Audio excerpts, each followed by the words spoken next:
All right. So, if you will, could you give me your name, age, and where you're from? Okay, my name is Keisha Douglas. My age is 41, and I am from Ruston, Louisiana. All right.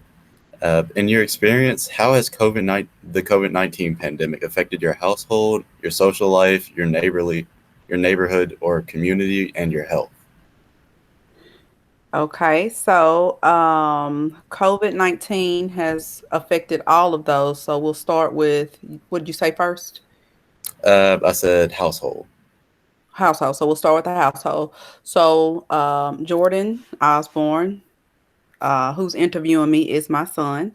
And I have a younger son, Jaden Osborne. So when the pandemic first hit, it did affect us as far as school. Jordan was a graduate of 2020. So he was a graduating senior. And so we were trying to figure out what his spring was going to look like. And also, how are we going to finish up the last 9 weeks for my younger son, Jaden, which he was a freshman at the time. So I am a school principal, and I received notification that we were just going to take a break. March 13th is when 2020 is when I notified my faculty that we would be going on a break. The expectation was that we would return the second week of April after our spring break. So it definitely affected my household because once we started getting into the middle of March and then the beginning of April, we just didn't really know what that looked like. And then when the governor um, categorized us as phase one, that meant like only the essentials. So we were quarantined together so that we didn't know what that would look like. So that is how it affected my household. All right. Would you like to go into your social life or health, or would you like to just get on to the next question? No, we can go into the social life. The social life was limited because you were under quarantine. There was no traveling. There no restaurants, no going into public areas, no sports, no anything. So it definitely affected my social life because it was basically just the three of us, and we had to come up with our own ideas of what social or redefine what social meant. According to the new structure of a quarantine. Mm, all right. I know you just talked a little bit about it, but can you speak up to me about your work, like how your work environment was, your job experience with the closure and the reopening? Okay. So for my work, we did not know what that looked like. We were familiar with technology, but it thrust us into a completely different area when it came to how we were going to reach the kids. We didn't really know that the expectation was to teach virtually. So a couple of weeks went by, and neighboring states had already started to get a plan together on virtual learning. And so we were a little bit behind. So once we figured out that we were probably not going to come back to school after that spring break, we started organizing teams to come up with a virtual plan. So we had a virtual avenue, but we also had paper packets. So it affected my teachers because we had never done that before. It affected me as a principal because I had never led a virtual team before. So it forced us to just adapt to what we needed to do to meet the needs of our students.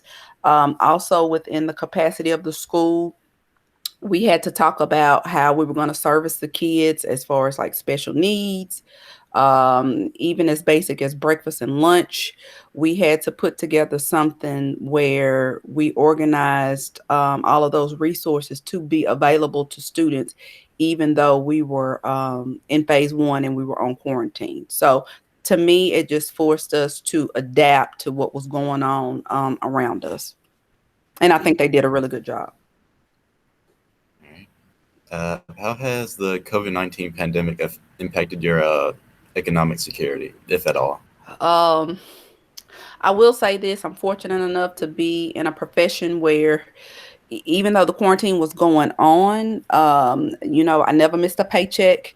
I know a lot of people were not that fortunate to be able to continue to receive their monthly checks and be able to sustain themselves financially. We get into areas of unemployment. We get into areas of just basic needs as far as rent and utilities not being met.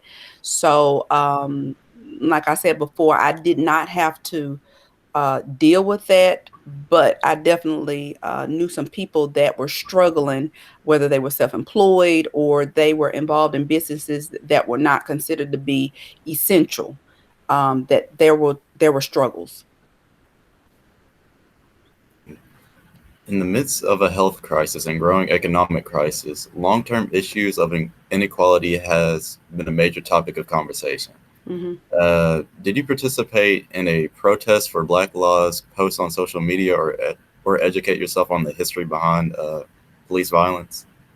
I was familiar with a couple of cases. I graduated in history, so as far as like the historical standpoint, I was familiar with the complications surrounding the police and Black lives in the United States specifically. I am not outwardly political, but I did post an Instagram post. I actually posted after the George Floyd incident.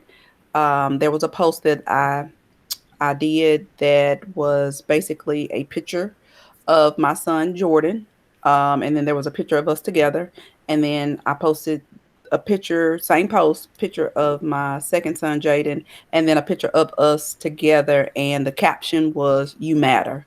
So that is something that I participated in for the simple fact that that is a concern of mine. That we are living in a time where, I mean, absolutely, you could be affected by it, um, just simply driving down the street. So it did affect me, and I did post, but I did not protest. Have you done any readings or listening to reports on why the Black community is dying at COVID-19 at a rate 2 times greater than the white community? Absolutely. I did do some research, which I mean, I historically, if you look at some of the underlying issues that the Black community suffers from, you're talking about high blood pressure, you're talking about diabetes, you're just talking about overall not a very good diet, the lack of exercise, and the simple fact that a lot of Blacks don't have the medical care. So they're not going to see about themselves. So if you have a virus that is attacking underlying issues, it makes sense. So I was familiar with that before. Both of my parents suffered from high blood pressure. Fortunately, neither one of them suffered from diabetes, but those are some issues that have plagued the Black community for years. What do you think this movement means to this moment? What has the intersection of COVID-19 and movement of the movement for Black laws revealed to us about the scientific work and the value of scientific expertise in this country? I know this is a hard question, so if you Well, want I to. think not necessarily hard. It's just complicated. It's a lot of layers, but it's bringing awareness that we, as a people, Black Americans, need to do better for ourselves all the way around. Whether that's Black on Black crime, violence in our community, our health issues. So it all just came to a head, unfortunately, in 2020, where it put a spotlight on the issues that we need to take responsibility for, and we need to do a better job with some things. Hmm. What are your worries for the future concerning your community or even the nation? I am worried that every few months or every year, even, I mean, as of late, we're dealing with the George Floyd case presently.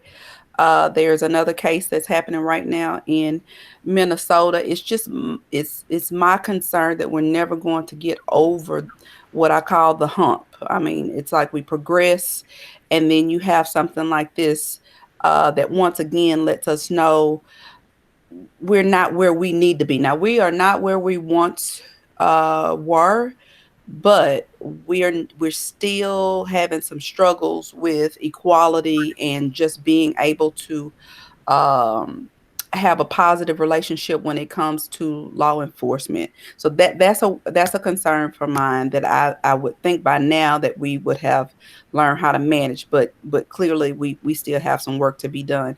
And in our health, I think the Black community, because of COVID and the issues that we have, and that it has also brought a spotlight that we need to do better. We need to get out. We need to exercise. We need to watch our diet, and we need to take care of ourselves. We need to go get ourselves checked out when we feel like something is not right with our bodies.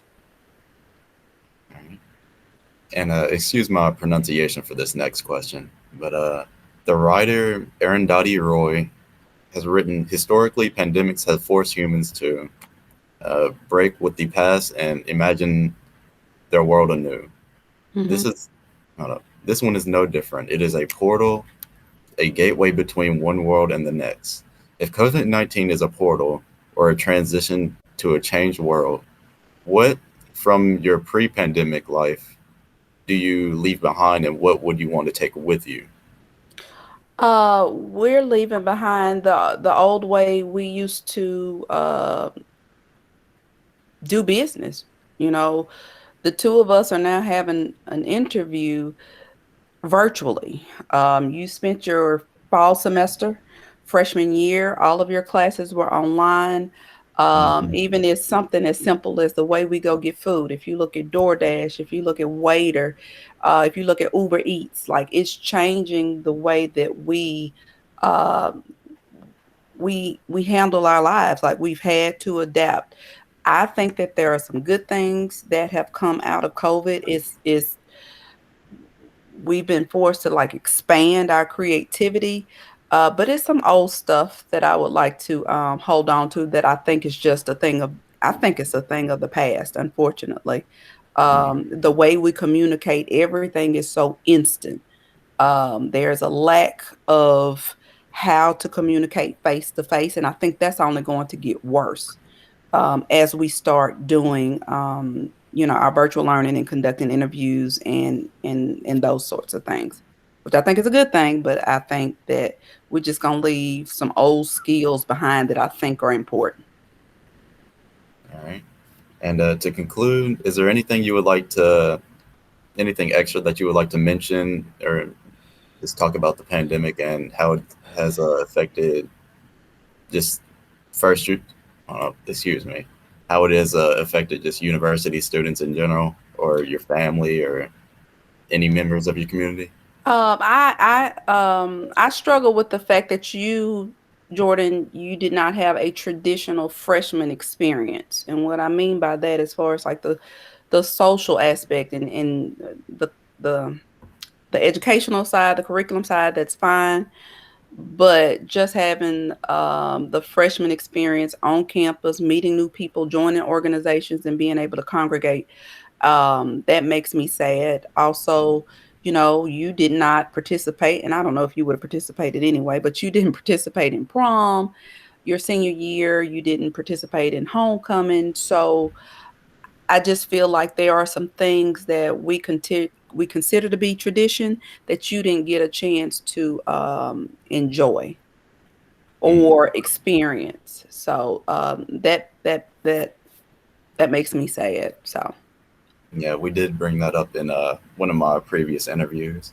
Hmm. But thank you for your time. And Okay. on behalf of the Gilbo Center for Public History, Department of History, and the University of Louisiana at Lafayette for participating. And have a great rest of your day. All right. Thank you, Jordan. Thank you for having me. Bye. All right.